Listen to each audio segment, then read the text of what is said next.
Okay, so we were very fortunate in having a lot of partners with this project. We're developing a homestead to sell and market produce for our individuals, and we're really excited about this. The county donated 6 acres of land for us. We have Anderson Special Needs Foundation who has, with their board, they're hoping to donate some money and raise some funds for us there, so we're really excited about it. And what all will be out here when it's finished? We're looking at a picnic pavilion back here in this corner over here. Got you. So we're looking at a picnic pavilion in this back corner here. It's going to be 108 by 40 feet.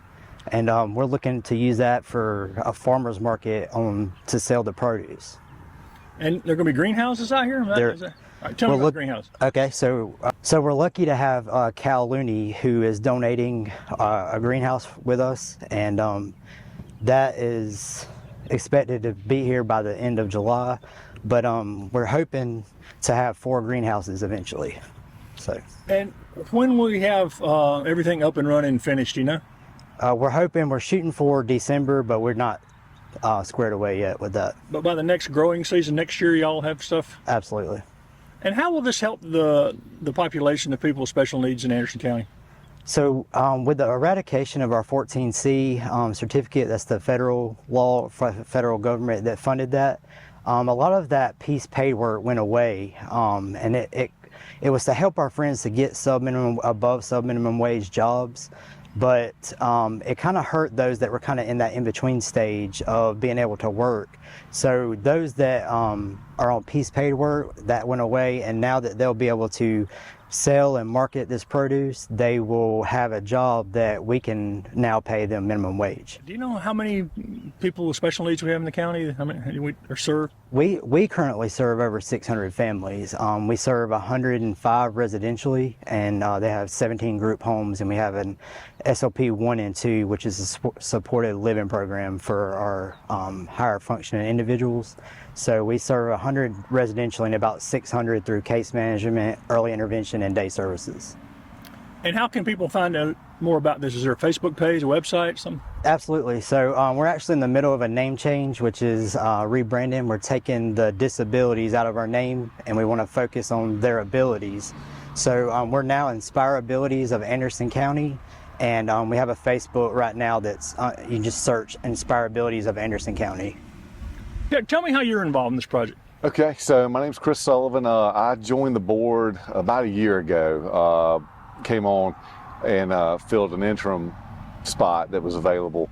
And when I first came in, they had a kind of an open house, and so you get to go around and see everything at the Disabilities and Special Needs Board. And there's a kind of a building out to the back where I noticed a lot of people were working. I think Sargent Metal Fabricators had given like pieces of insulation cut at a certain width, and they needed it done just continuously. So there's a couple people doing that.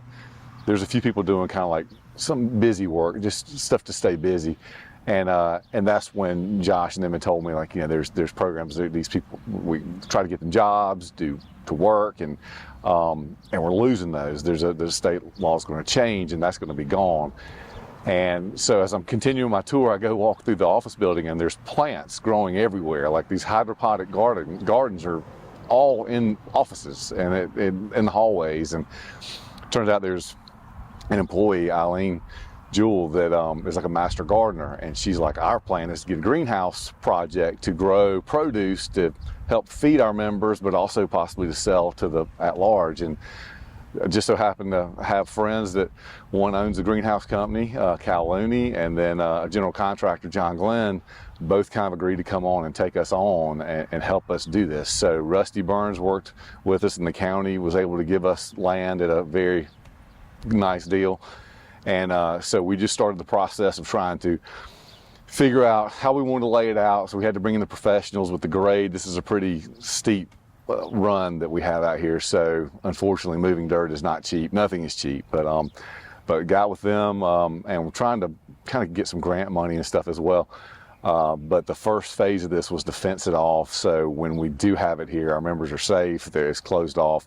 If we have produce growing, it makes a little barrier where people can't come in and take everything. But the plan is to have a fully operational facility. I know a lot of people mention it as a greenhouse project, but this full facility will have everything in here will be growing something, a fruit, vegetable, something that produces something. The greenhouses, we're starting with 1. We have plans to go up to 6 for the hydroponic gardening. The pavilion will be hopefully something even the public can rent and use. I know there's a need for covered outdoor space, especially when weekends get rainy.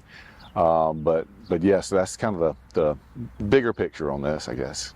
And how can people in the community get involved in this if they're interested? I know we look for donations. I know the InspireAbilities Facebook page has put out for that.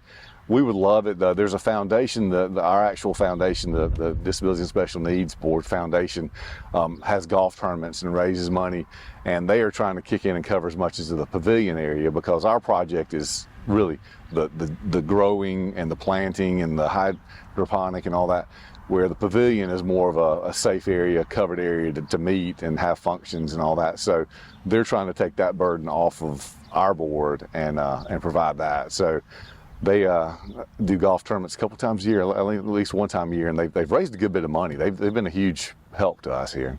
How about volunteers? Do you need volunteer help? As we get going, there'll probably be some volunteers needed. There's going to be a lot of work once this thing's up and running. There's a lot of work in farming. Maybe that's why it's kind of a dying industry around here, because it's so much work versus the easier options. But we just think it's a great use of the property. I think this used to be the old county farm, so kind of returning it to its state. It's got a great location, very visible by everybody, and I know that one of the reasons we kind of come out a little bit ahead of the game on this is when this fence went up, immediately social media took to what is going on, why is the county blocking us off from our property and all this stuff. And this, I think, is one of the most exciting projects Anderson County has going on. I try to stay very involved with what all Anderson County is doing, but something creative, something nobody else is doing, and something we have the actual right people in place to make this happen, between a master gardener, greenhouse manufacturer in Anderson, a general contractor in Anderson, using people locally to put this together. I think is just a huge deal. And a year from now, I think people will be looking at this like this is an amazing concept, and I think other counties will be modeling after this. That's my great plan for this thing. But I think this is going to be a great thing for Anderson County.